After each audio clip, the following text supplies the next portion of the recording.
Cool. Perfect. I see that people are still joining, but perhaps we can slowly start with introductions, and then it will give us like 2-3 more minutes before we start with actual questions. So I hope that we will have enough people on board. So thank you so much for coming. Thank you for accepting my invitation, Peter and Greig. I wanted to organize this event just to put together a research community online, because the situation, it is how it is, and have an opportunity to chat about what does it mean or what does it take to build UX research team from scratch. Because as we can see on the market, UX research jobs are extremely hot right now. Companies are realizing that UX research is something which is very important to have. So I was like, okay, so let's get together researchers and let's chat about our craft. Before we start, I'd love to ask you, both of you, if you could give us a short introduction on who you are, maybe very short research history of like who you are as a researcher, and then also a few sentences about companies you're working for. Okay, how about Greig? Yeah, Greig, would you like to start? Yeah, sure. So my name's Greig. I am a senior user researcher currently at Freetrade. So we're a commission-free investing app. Previously, so I was the first researcher in at Freetrade. I joined, it was about 10 months ago now. So sort of towards the end of January, nearly 11 months, towards the end of January, really to help build out and start effectively building a research team at Freetrade. We have doubled in size. We're now at 2 researchers. So that process is going well. I joined Freetrade from Monzo. I was at Monzo for sort of just shy of 2 years. And then I lived in New Zealand for about 7 years before that. So I worked at one of their largest bank, ANZ, in New Zealand. And then before that, a company called TradeMe, which was their largest website. So yeah, some startups and things like that scattered around just before that, some wins and some losses, but mostly as a researcher in a tech background. Very cool. Thank you. Peter? Cool. So as you know, my name is Peter. I'm with Slido for I think actually more than 8 years. And I joined it when I got fired from a bank that I worked before. And I started as actually business developer, a business development role. Then essentially to something like head of sales or something like that. And then starting the user research department, and now I'm actually being head of product. So it is fun journey. Lucy, I'm actually her former boss, but she left me. And now she's actually head of user research, or what is it called? What is the role in Cuba? So pretty cool journey over there. And right now we have somebody much more experienced actually in user research in Slido. We have 9 researchers currently actually. So it is very well run department. What an interesting story. So hi everybody, my name is Lucia, and as Peter said, prior to Kava, I was at Slido. I was part of the user research team, so I've learned a lot of things from Peter. So I guess we still preserved our good relationship since we are here together today. And then I left and I joined Kava as user research lead, and now I'm head of research, and we have a team of 3 and hiring 4 researchers currently. So slowly building up the team. Okay, so that's about the introduction. So now everybody know like who we are and why we are here. I was wondering, we can start with more generic questions, and then we will be doubling down to more insightful insights because we are researchers or former researchers. So as we know, research is a hot job, right? But when I was looking up who will be participating at this event, who are our attendees, we actually have not just product user researchers, but we also have product designers, we have MBA, PhD students, entrepreneurs, very broad range of occupations. So could you give us your thoughts about why user research role is very important for technology startups? Why is this job such a hot name on the market right now? Okay, and I won't be picking the names, so just like whoever's ready. Names. Unfortunately not. Leading the conversation as doing research. So the most important thing, like you remember probably, Lucy, when we actually put like our vision, what is the vision of the department or mission of the department at Slido was protect the engineering team from bad decisions, right? So that was like the our mission. And many times, basically, business leaders think that they know the customers, they know actually what it should look like. Designers might know what it should look like, especially if they are not like super experienced designers, and they don't really seek quite the opposite of validation, but really seek, okay, what is the actually flaws in, what are the flaws in the design? So that's why we actually started the user research, and I think it was actually quite successful in a sense that right now in Slido, like anything that we are developing actually is going through the user research, and that's why engineering power, which is very kind of like, of course, expensive but also difficult to hire, they are working on something that most of the time makes sense. So this is for me, this is the biggest value. We can really get the value to customers actually much quicker. Yeah, I think that's a good summary. I think for me personally, especially the when it becomes important and sort of why it's important at early stage companies, you sort of see this transition where real early stage startups, they sort of rely on product intuition. It's sort of coined in absence of research, and a lot of that is honed from either knowing the market or sort of knowing the problem that they're solving.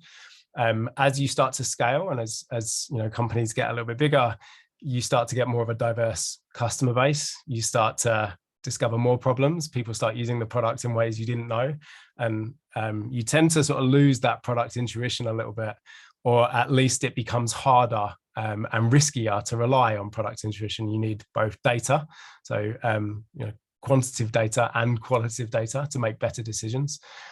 So similarly, our sort of vision statement or mission statement at Freetrade for researchers is to empower every free trader with user insights to make better decisions. So that, again, it's decision making, and it's whether it's de-risking or testing assumptions or just knowing the customer better to be able to make informed decisions is kind of our goal and our value, I think, as researchers. If anyone from the audience wants to ask questions, feel free just to raise your hands and I can enable you to speak, or just like type it to our Q&A. We will be taking questions as we go. One thing I wanted to discuss with you guys is that when I joined Kava, it was very obvious that we need researcher, because our designers, they were actually running their own research, and it was taking the time away from their actual job designing the product. What were the signs of your companies when you knew, or when people who were hiring you knew that this is the time to add the very first user researcher? I'll jump in. That's a good question. I think, interestingly, we hire designers that have experience with doing their own research, usability testing. I kind of almost see the reverse sometimes, that actually when it comes to and we're talking usability testing, not so much foundational or strategic research, but more tactical research. Our designers should feel empowered to be doing their own research. That helps free up the researchers to be doing more strategic and more foundational work. So we almost have the sort of reverse thinking on that there. But I think for us, we got to a point, like I said, the signs where the founders and the product teams sort of knew the importance with engaging with customers. And that started to get to a point where that was harder to do. The more customers you get, we're talking hundreds of thousands, suddenly you're talking about different types of customers, and it requires a certain skill set for more foundational research and more strategic research, and I think that started to show. Interestingly, the head of product, or the VP of product at Freetrade, also used to work at Monzo, and we sort of overlapped for a little bit, and I was helping almost shape what research could look like at Freetrade for a good 8 or 9 months before that role came about. And then when the role came about, it really actually felt like a bit of a no-brainer for me to chuck my hat in the ring, because I'd sort of almost created my perfect role, it felt like. So it became hard to not join. But the early signs were definitely that it became harder to engage with customers and kind of know and expect what you were going to hear. And that was the first sort of sign. Yeah, that's really cool. For me, actually, or what happened in Slido, that as the exactly that's the scaling part, I believe. Like once the decision makers are like further and further away from the customers, they actually make the calls, but the calls, they don't have to really great calls. So that's why the user research and product management organization actually should step up. What are your thoughts on hiring internal or external people for the very first user research roles? How are you considering the pros and cons? And we are just reminding that we are still talking about the very first research hire. Later, we will move and talk about like building actual team. Like funny enough, currently from the first user research team that we had, like it's actually nobody in Slido. Like everybody is either in different roles or somewhere else. So the entire team actually is basically built from scratch.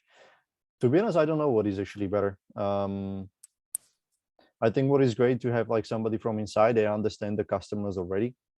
Especially like we were coming from the sales department, we weren't like shy to ask people to speak to us, etc.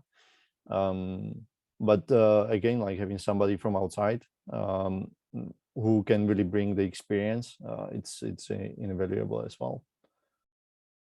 Yeah, I'll also give a very typical researcher answer and say it depends. Like I'm not, I think different circumstances, it really depends. I've never worked for a company where the first researcher has been an internal hire, but I do know of researchers that have started in customer support roles or sales roles or even design that have decided that, okay, there's a need here and I could fill this role and step into that. So there's definitely some benefits, like you said, knowing the customers, already having a good understanding and starting from that point.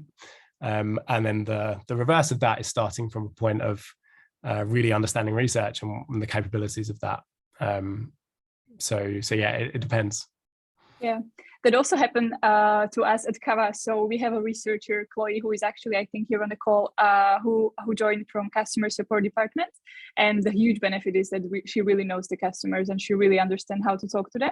And that's something which is a very, very valuable transferable skill which can be then like applied and teach.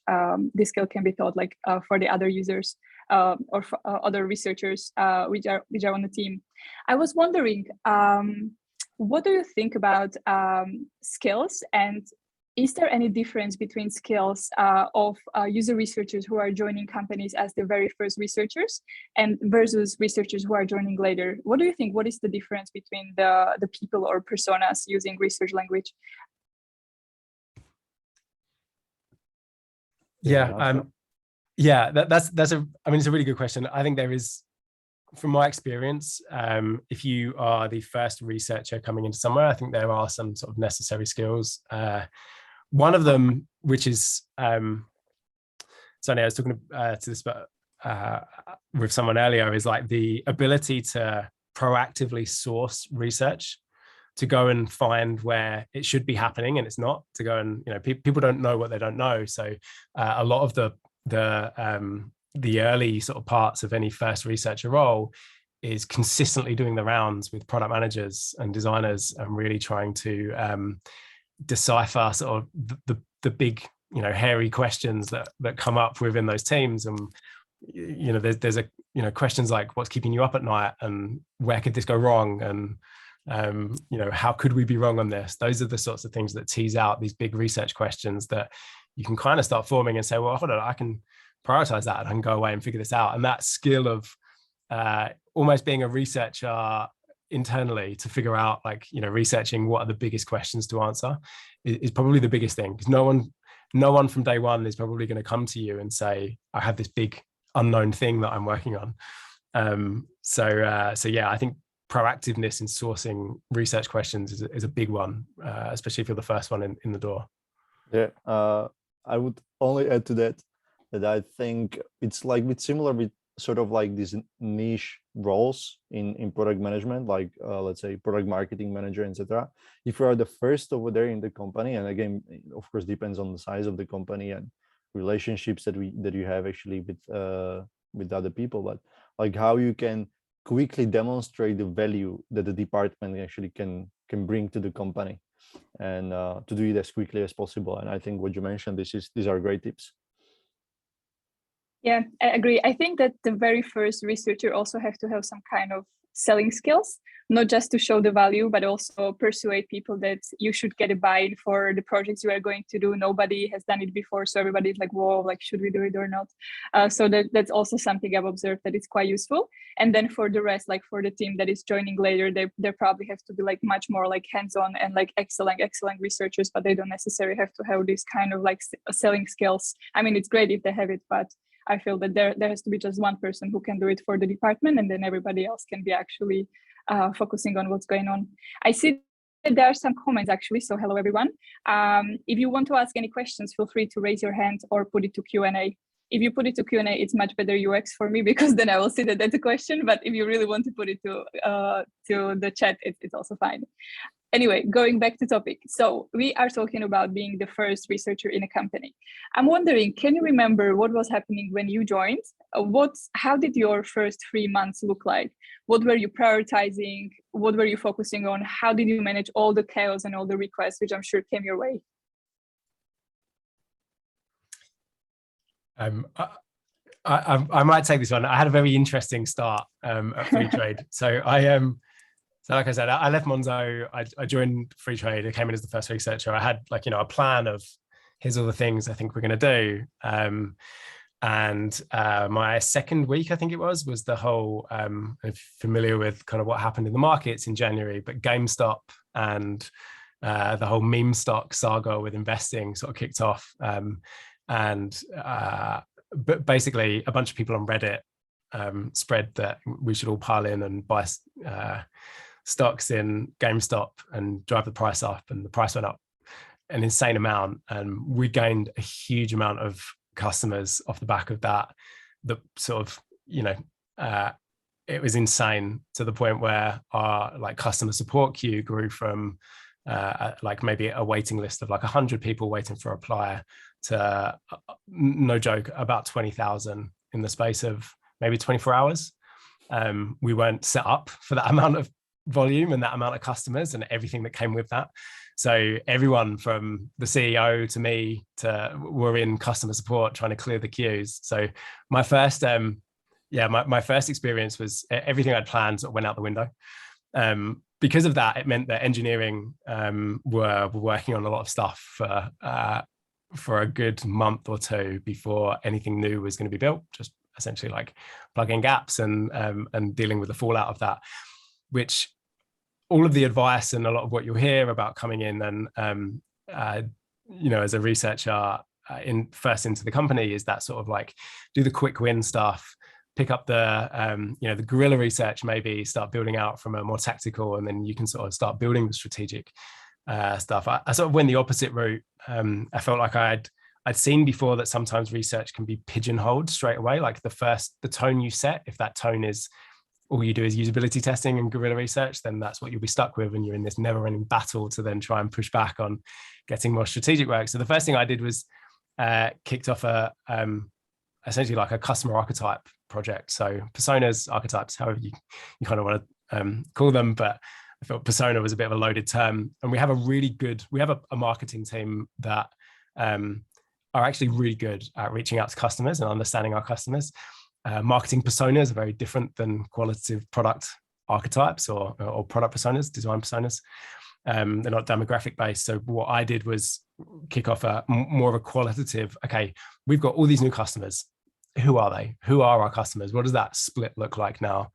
So the first bit of research essentially I did was a big, scary archetypes project in qualitatively segmenting our customer base by their needs, motivations, behaviors, and it worked well. It set a tone of what research could be and can do.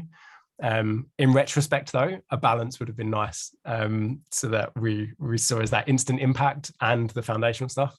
A lot of what we get now, a lot of what I do now is more strategic foundational research. I do miss that quick win, high impact work though as well. So there's definitely a balance.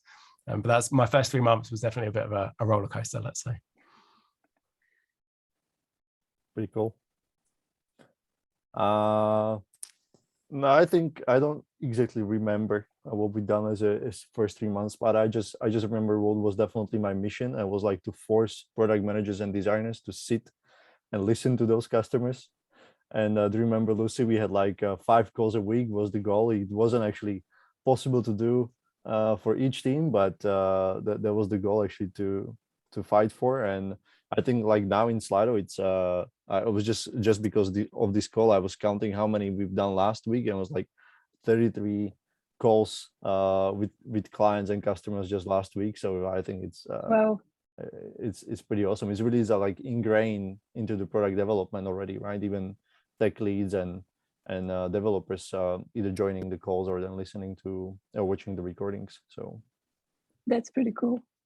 Well, when I joined Kava, my focus was to make sure that exactly as you said, Greg, that I wanted to make sure that like we start with something which will show value of research. So then like we are set up for success and the expectations are high for like every other project we do. So I was trying to argue that like we need to connect research, especially user needs, to product roadmap, and there has to be strategic focus on like what we are doing, what we are researching, and then it's my light, and it's being taken seriously by all the PMs and product directors, so we know where we are going as a company. So we are not building our features based on our gut feeling, but we are building feature based on problems our customers are facing. So there was something where we were where I was focusing the efforts.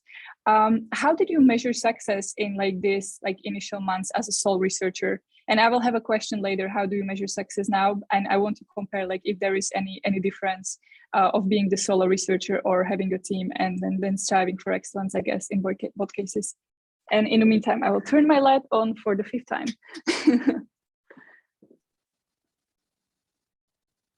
do you want to start? I'll let you take this one, Peter, if you want to start. So measuring success, I think in research is pretty hard, and I don't think we even have it really. Yeah, I don't think we actually measure it somehow, to be honest. What we like, we have actually, maybe it's a good to kind of like give the context. So we have 7 product teams, and almost in each of them there is a user researcher as part of the team, right? So how we measure success is really like what actually those teams are building and how they're solving the customer problems, and if it's moving any metric or not. So we don't really like measure the success of particular researchers or particular user research departments, to be honest. So if they are making good decisions, I mean, as a team, then everybody is happy. But it's an interesting question if it's possible to even quantify it somehow. Yeah, I think that's really fair. I think similar to qualitative research, like it is quite hard to quantify or put a number to it. And I think we run on an OKR, every 3 months process. We have team level OKRs, personal OKRs, and company ones. As a researcher, you feed into those team OKRs, and the success of those, is reflected.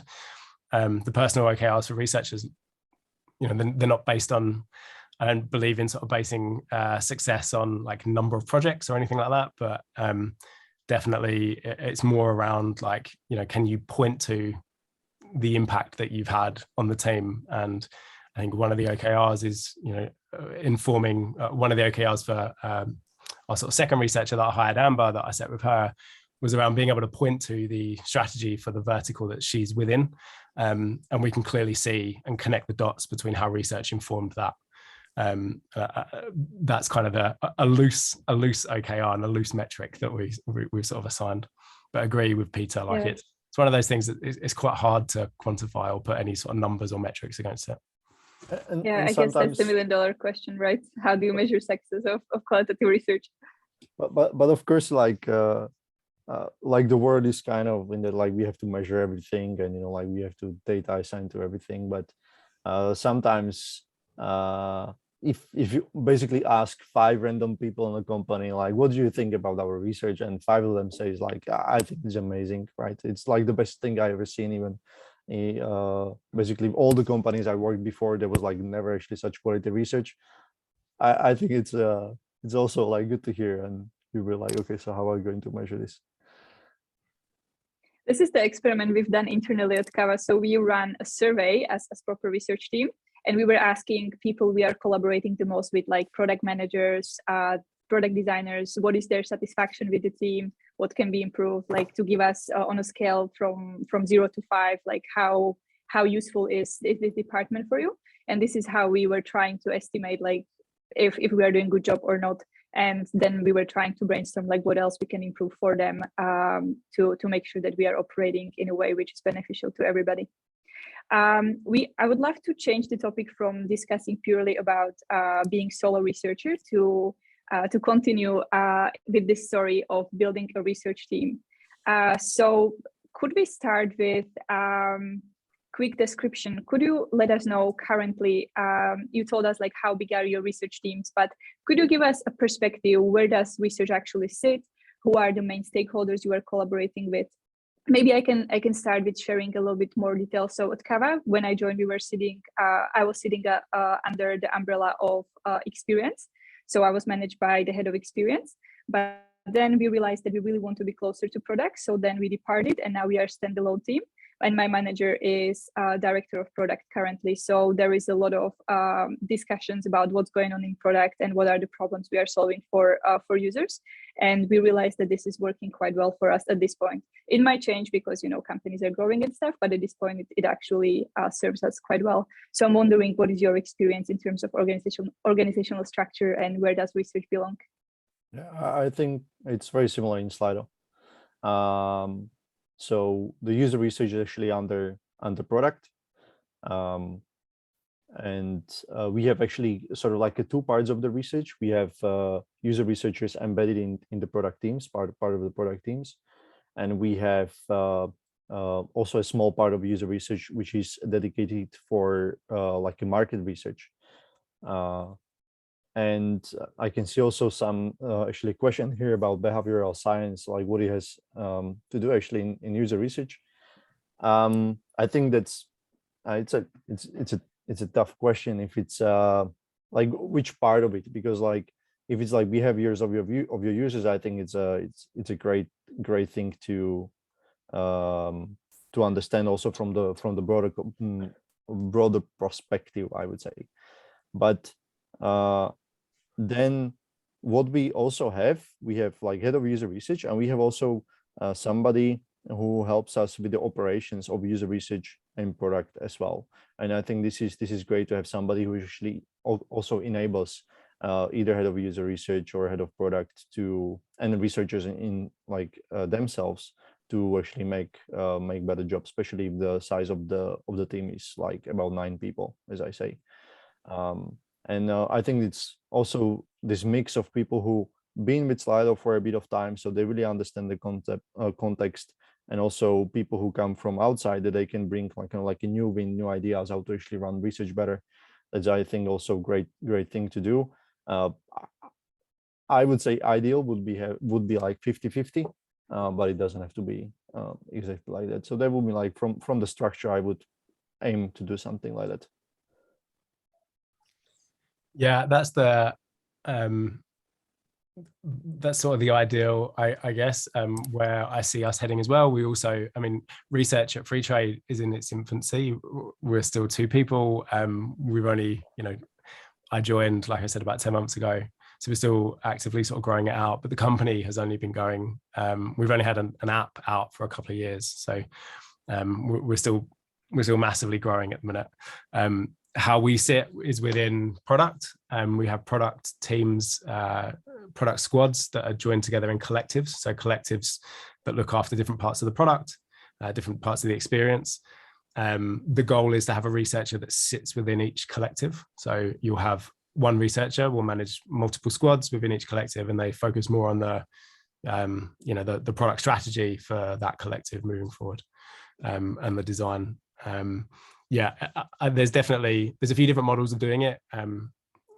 As always, Spotify gets touted around as like a good sort of model to copy. They have, I think, customer insights where they have qualitative and quantitative data sitting together. I definitely see the benefit in that. But yeah, it's interesting that if you speak to different companies, they have different models and how they run. The sort of looking after multiple squads is definitely hard to manage, and you have to prioritize within each squad. Is definitely one way of doing it as well. So yeah, there's pros and cons, I think, on all sides. Peter, do you have anything to add, or should we move on? I think it also, again, like as user researcher would say, it really depends on the context, right? The context is always different. It's a bit of creativity in it, how we actually structure the teams, what kind of skill levels you have there, what kind of backgrounds you have there, etc. So it's always fun to talk to those people and try to figure out what I actually want to do as well. Yeah. So the takeaway from this event is it depends. If anybody wanted to know it right now.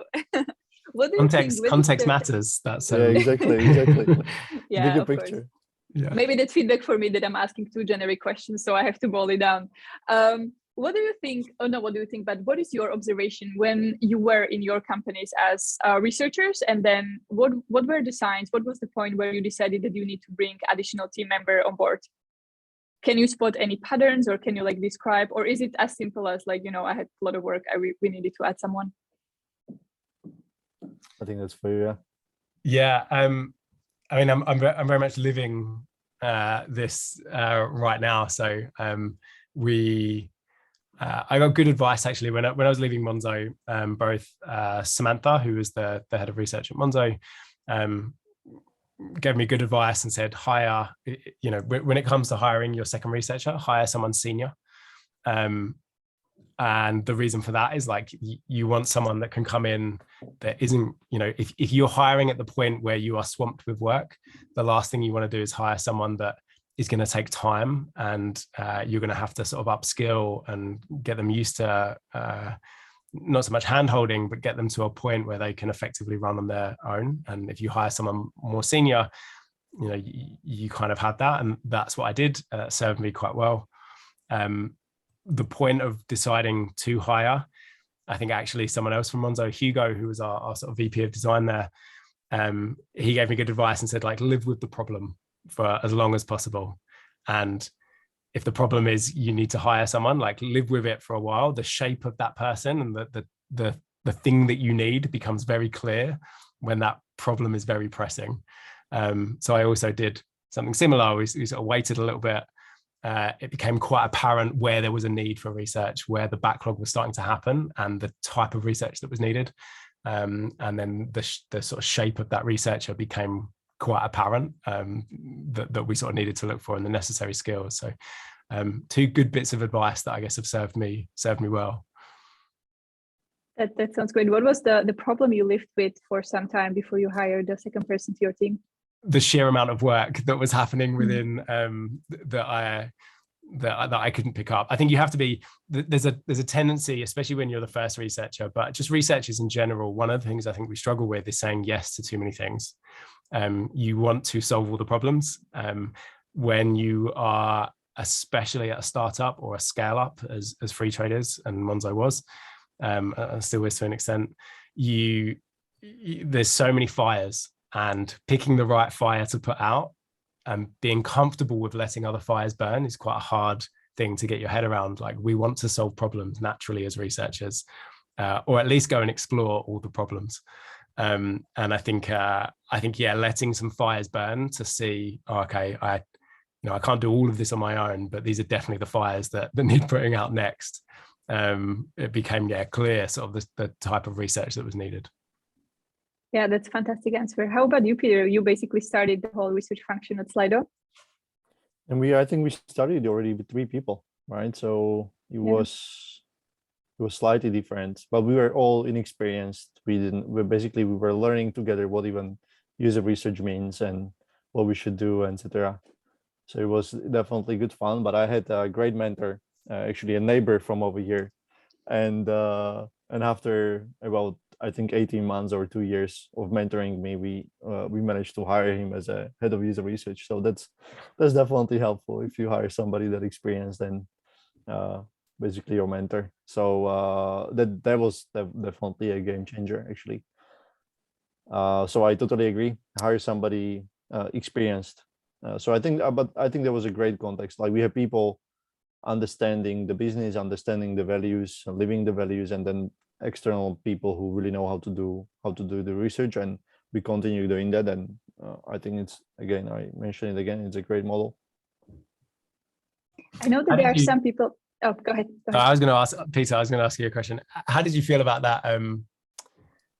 The trade-off of obviously you being, one of sort of the three, the first in there, one of you sort of stepping up to be head of research versus recognizing we could really do with, sounds like a very senior, experienced, and someone you definitely got on with coming in above you, and recognizing that actually it was someone above you that was needed. That's a really interesting, like, how did you sort of arrive at that? That's a discussion for a beer, I guess, later on. But I realized actually through the journey through Slido, there are sorry, a couple of moments where I felt sort of like threatened by, like your ego is threatened by somebody who is actually more senior, or like they are just way better than you, and you are hiring them, and especially on the interview, you're like, "Phew, I hired this person. What I'm going to do in this company?" But I've been proved wrong a couple of times before. That actually you always have actually some place, and that's actually even a great value to be able to hire somebody who is actually more experienced and better than you, even it hurts at the beginning, or not really hurts, but it's a tough one for the beginning for sure. So with this one, it was quite easy, to be honest. It was like I just knew it is the right thing to do. And from working with Peter for a few years, I think I can confidently say that he is definitely the person who is quite self-aware and doesn't really have ego. So I guess that helps in terms of qualities when you are able to recognize something like that. So there is a compliment I didn't plan to give you.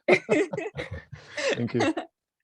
I know that there were some questions about like going to this world of user researcher. So I think this question will be very handy for people who are new, but also for people who are building their teams. What kind of skills, experience, and basically human qualities are you looking for when you're hiring for user researchers?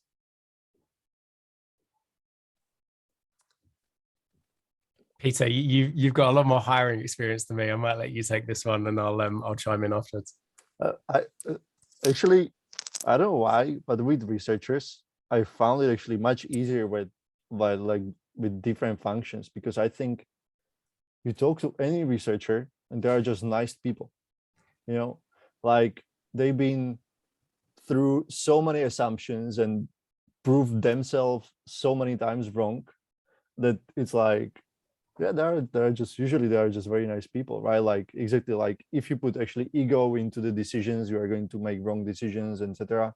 So I found this actually really, really surprising. And I think the entire research community is actually like great people. People are super interested, super curious, etc. So this is what I'm definitely looking for. And then of course, experience, especially different experience.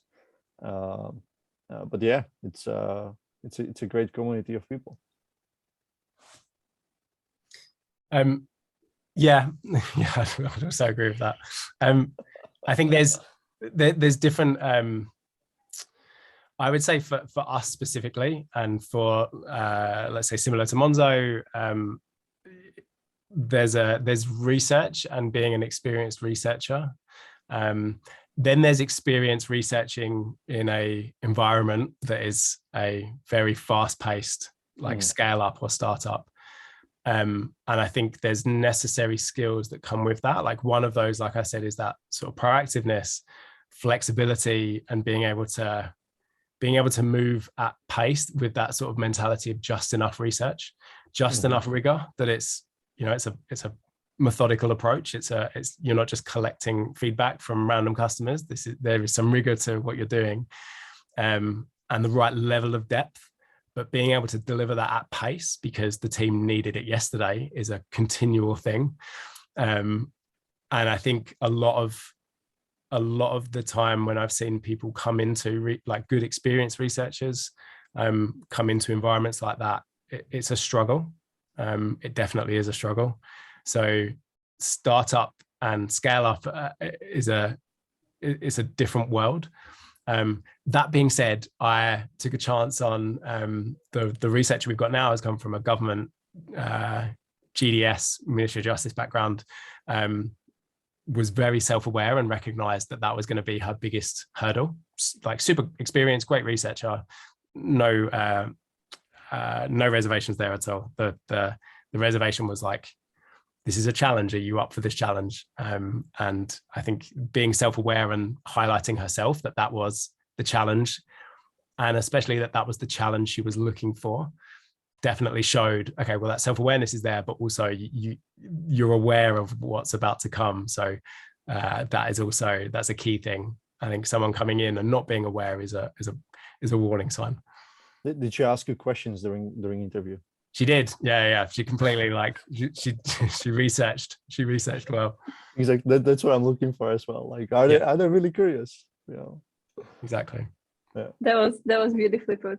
I don't know if this is right thing or not, but personally, I also like to look for people who understand product development process. It doesn't necessarily have to come from their experience, even though it's a huge plus, but at least by reading books on like product development in general, because then it's much easier to get them up to speed because they understand how the product decisions are being made, what is their role there, how they can change the process. So I find that also quite useful.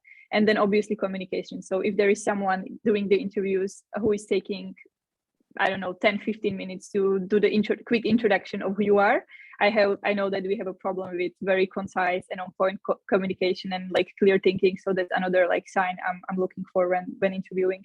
But again, as you said, Greg, like just starting, hired 2 people, looking for 1 more. So there is a lot more learning also for myself to make sure that we can nail this in the future. I think what you touched on there is super important, and that's the communication. I think written as well as verbal are like written probably is the thing that I have seen more so than anywhere else. That's a really important skill for researchers to know. Being able to distill down quite complex, behaviors or motivations or challenges or problems, whatever it is. Being able to distill that into something that makes sense for the team. There's different levels. There's being able to whiteboard something out that aligns a squad on the key takeaways and things that need to be done there and then. But especially at a stage that a lot of companies, in sort of startup land are at, you need to document that, and being able to document that in a way that makes sense in 6 months. Why you made those product decisions.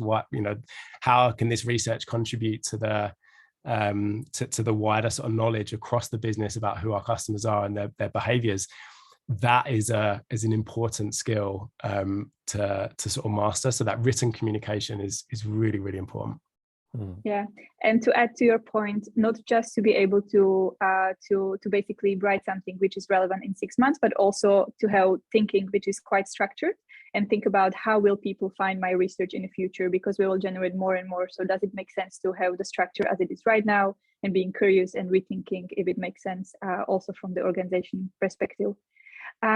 We are coming to the end in terms of my questions, and I know that we have some questions from the audience, but one thing I wanted to ask, especially Peter, because I'm not sure if you have it at Freetrade, Craig, but I know that Peter, you have research ops role, which is part of your research team. Could you give us like your thinking, why is it valuable for you at this stage of the company, and what kind of benefits this role actually brings to the research and product team?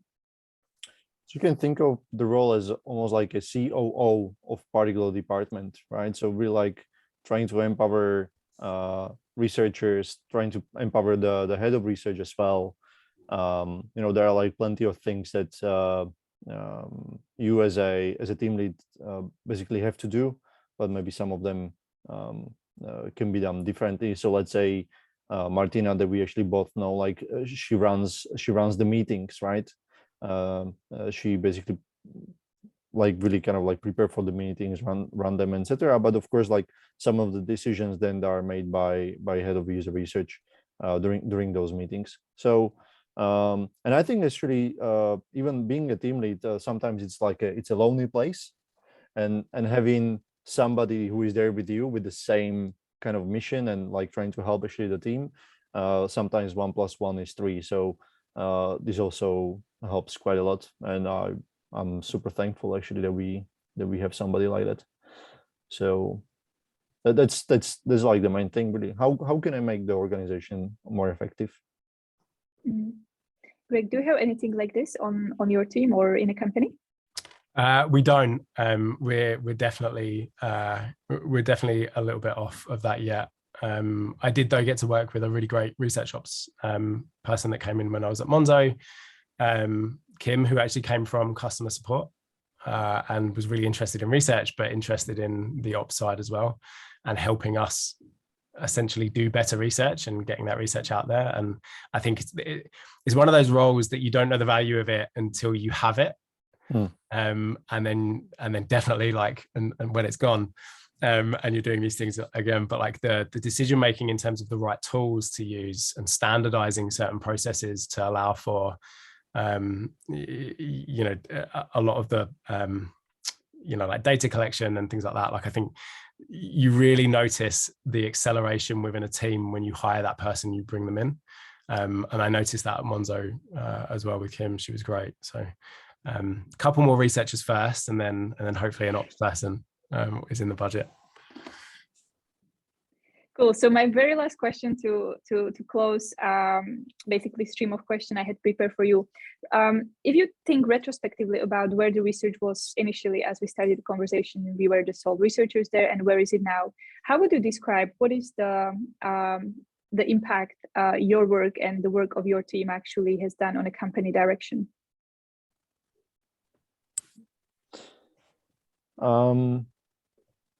That's a good one. That's a good one. I think it's exactly about the decision making, right? Like, it's not supernatural for many people to go and kind of like spend actually so much time to really like understand what's going on around.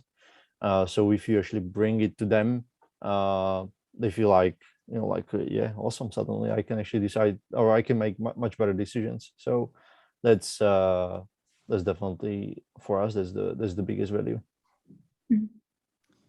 Yeah, it's a good question. I would say I kind of look at there's two main outcomes of research. There is or user research, having a user research team.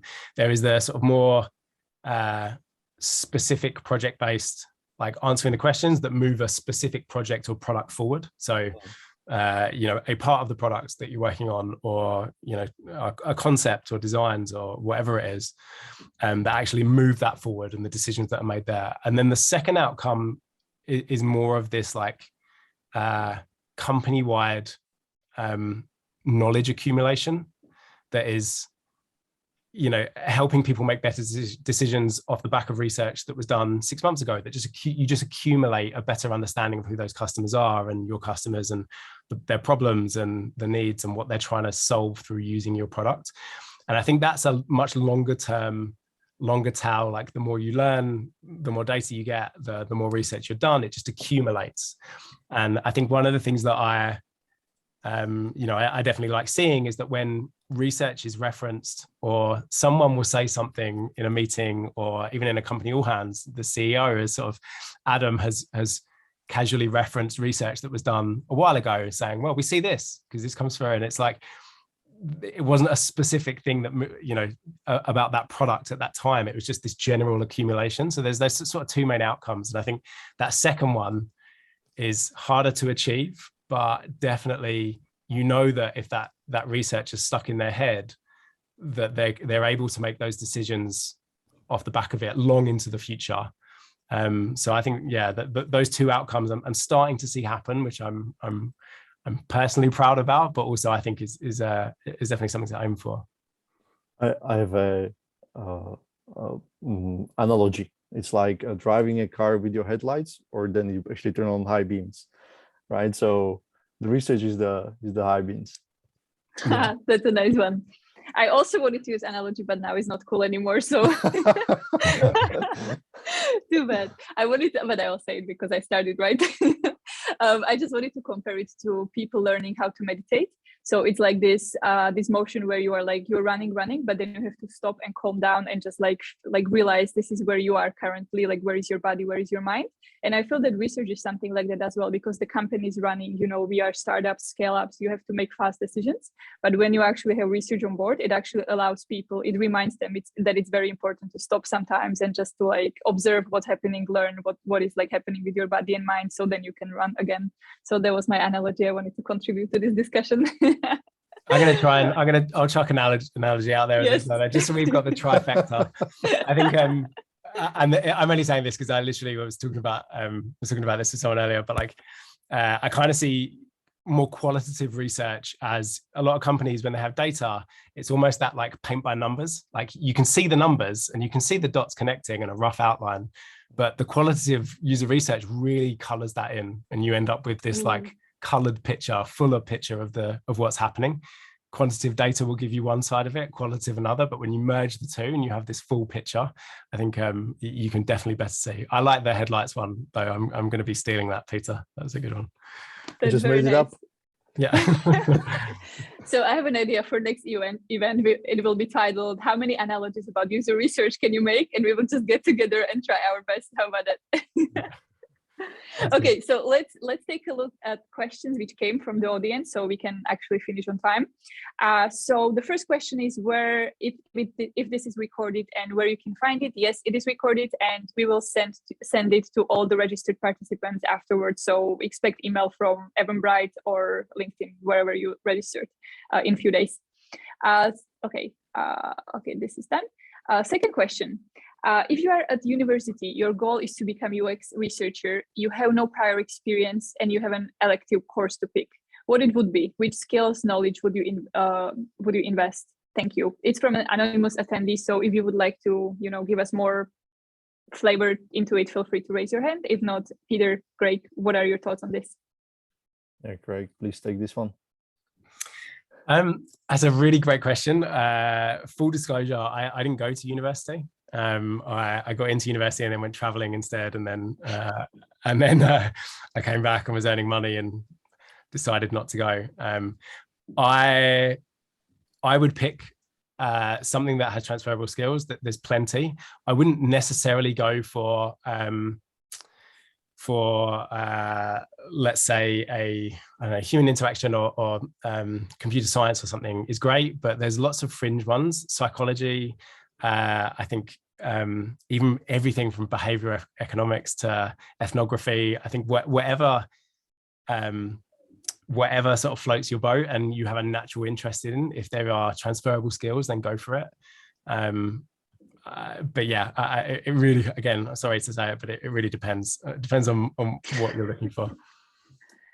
Yeah, I think I also don't have exact course, but I think statistic could be also something which is very useful to research in general, and or anything which teaches you how to make sense out of very complex either data points or complex situation, boil it down and make sure that you can like make final recommendation, which is basically the job of user researchers. So anything along these lines.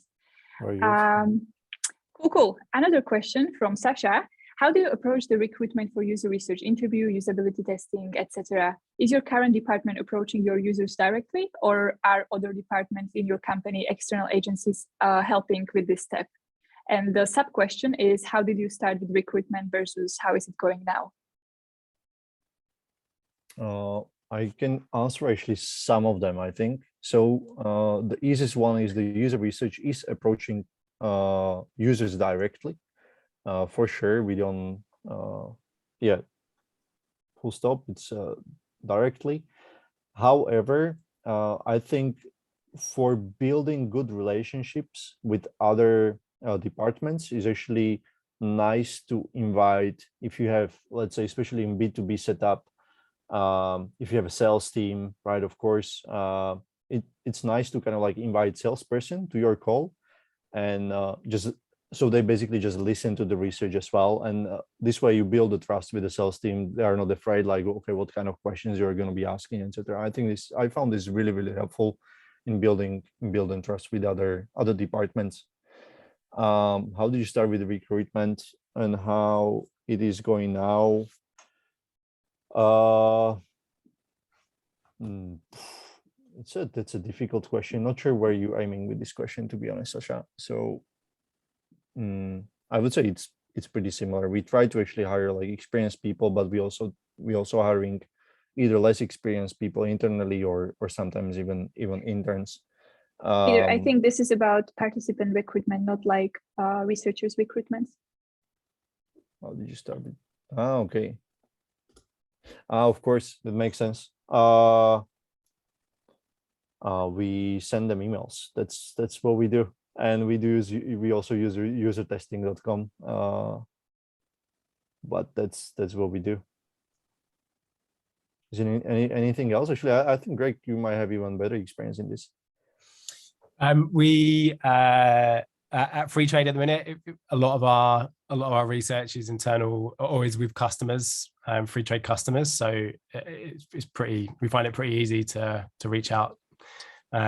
We've got quite an engaging brand, and I think that helps. I think it definitely. It was the same with Monzo. It wasn't the same with the big bank when I worked there in New Zealand. People want to less likely to engage with you if you're a big corporate. But we, research recruitment is really quick turnaround at Freetrade. For instance, I'm running some testing with a designer tomorrow. I booked 6 people in today for tomorrow. I was just reaching out through Intercom, a screener survey, and then so you know who you want to talk to. Anything external, we use Testing Time is quite good, and also usertesting.com. Maybe just to add one thing, I think the hardest part is actually talk to the users who drop off, and that's where we actually offer money, because you can send 1,000 emails and basically you would book like 3 calls, so we offer money for that. Yeah, I agree. That's the hardest thing. I wanted to chip in that at Kava we are using user interviews, which is also like working well for us. But we had a struggle to build customer engagement, user engagement when it came to recruiting. So we built a community. We identified people who had more than 3 policies for us. We built a Facebook group of power users, and then we were sharing success stories when they participated in research, and then motivated others to join because that's something they have never done. And that was actually something which was working quite well, which is still working quite well for us when it comes to recruiting. But it is much bigger challenge for us than it was before when I was, for example, at Slido. So I'm developing a theory that there is a difference between B2B and B2C startups, and also like B2C startups and their market positioning when it comes to recruiting participants. Cool. Let's move on because I know the time is almost up. We have a question from Fizan. I hope I pronounced it correctly. What qualities do you look for in a candidate with minimal experience? What would it take for someone who has recently entered the industry to really stand out? Do you want to take that, Greg? I think you have a much better point. Yeah. I think honestly, there's the things like natural curiosity, asking the right questions, asking lots of questions, showing a genuine level of curiosity, I think is the key thing there. And just without experience, and this is sort of how I ended up getting started as well. Like I ended up co-founding a startup, which got me experience. And I think if you can, I'm not saying do that's not right for everyone. But I think being able to demonstrate that you haven't just waited, and that you've actually gone and done stuff that doesn't result in money right away, but that you've actually been quite proactive and gone and explored stuff on your own because you're genuinely interested in it. That is always a good sign if someone doesn't have experience or has just come straight out of a course or uni or anything like that. Is being able to then demonstrate that passion for it, not just say, oh, I'm really passionate about it, but then have not done anything. I think being able to demonstrate it, and also just that I guess asking the right questions and it becoming across genuine. recently I talked to a student who claimed that she was really interested in user research. So I was like, okay, what have you done? And it was quite impressive because she runs her own podcast and she interviews people who are actually user researchers, which is something which you cannot question. You're like, obviously you are interested in user research when you do something like that in your free time. So that's something which you can do, which requires absolutely no financial investment, just like bit of time and motivation to do that. I'm going to move to the next question, which is about what kind of tools do you use? So basically the question is about gathering and collating the insights, user research data from interviews, that session, and so on. So could you give us a quick understanding of the research stack you implemented in your companies? We're actually quite old-fashioned, I would say. We use Google Docs, we use Notion, we use Slack. We used to use Zoom, now we use WebEx to record all the sessions. We have those like basically as a transcript of the conversation as well. And of course for usability we use Figma and etc. Yep. Yeah, really similar. I think over the last 12 months or last 10 months or so, I've been I've been dragged kicking and screaming at times, but I've now really seen the benefit of using a tool like Dovetail for qualitative analysis. I was very old school in the sense that it was Google Sheets, Google Docs, an entire stack of Post-it notes that I went from, doing analysis up against a whiteboard and Post-it notes, like typical sort of process, to then COVID hit and trying to replicate that here in my home space. And just continually having Post-it notes all over the desk. It wasn't, it didn't work as well. So I sort of tried other things. Google Sheets is good, but it's limited. Dovetail allows you to generate transcripts and then go through and highlight those transcripts and generate clips and stuff. And I think I've only really scratched the surface probably of what that tool is capable of, but it's definitely made analysis faster. And a lot more remote friendly than what I was used to. So if you would have asked me 12 months ago, I would have given a different answer, but I'm seeing the benefit in Dovetail. That's interesting, Greg. The exact thing actually happened to us. So last week, we actually purchased a license at Dovetail. And I wasn't really sure if that's something where we want to spend our money at, because we were using Lookback for recording the calls, and then various tools like Notion and Loom for like playing with the insights. But Dovetail is really a game changer for me as well, just to see like how it can speed everything up and you can work with tags and everything. And this is not a sponsored post for Dovetail. It's just like genuinely, we just found it like quite useful. So I see Peter, he's already checking. What is it? So I would actually, I'd caveat that slightly with, I use Dovetail for analysis, definitely. I have had multiple conversations and back and forths, and I'm very adamant, stubbornly, it's a hill I will die on, that your research repository should be in the place that most of your organization's documents are, and that for us is Notion. Dovetail does a really good job of generating reports and this really nice repository where everything sort of lives and you can link it. If no one other than the research team is going to go there, it is pointless. So it has to live where people know where the rest of the organizational stuff is. And for us, that's Notion, because it's quick access. They don't have to log into anything else, or because those are the barriers. So Notion and Slack is where we keep, all of the insights, and that's where everything lives. But Dovetail has definitely been useful in speeding up analysis. No. In terms of the next question, how to prioritize, I think we already talked about it, so I will just skip this. And then we will be publishing the recording. So whoever asked this, you can definitely go back to it. And the very last question from Benjamin, what were your top 3 activities, best practices that had the most positive effect on your organization? So I guess that's a very nice question to close this discussion. So could you think about top 3 activities, best practices? I have 1. That counts too. It's better than 0. So what our user research started actually doing recently, we call it Insights into Insights.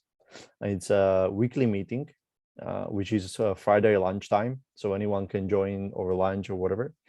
And actually, it's like almost the entire organization is contributing to that. So anyone who has some particular presentation basically sharing what insights they have either about the business, about customers, or about data, etc. And it's like one of the best meetings we have, and everybody's super enjoying it, and it's already attended by like 60 people. And so it's I think it was, yeah, one of the best things actually that happened. Yeah, that's good. It's a good question.